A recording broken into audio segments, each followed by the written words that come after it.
Deterrence by punishment is what you have done in Operation Sindoor, right? Now, I want to tell you one very basic fact. When you talk of what will we do next, what is deterrence? Deterrence is preventing somebody from taking a hostile action or undesired action. Sir, may I put it to you कि ये जो last 30 to 40 years the Pakistani terrorism has been continuing unabated.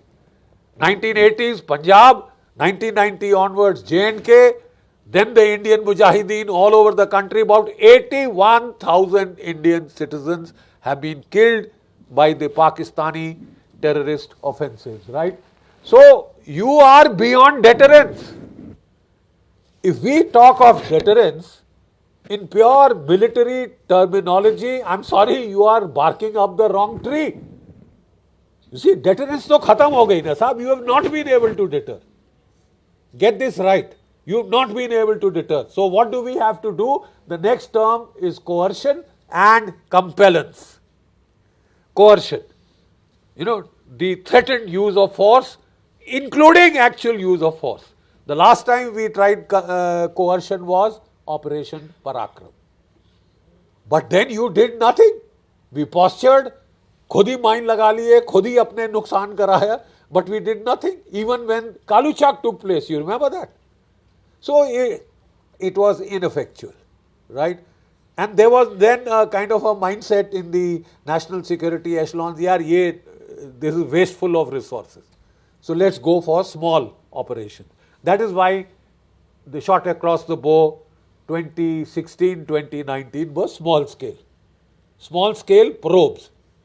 But now with Operation Sindoor, we are clear. ये जो nuclear threshold that was pegged at ridiculously low levels in South Asia, बहुत elasticity है साहब, बहुत elasticity है.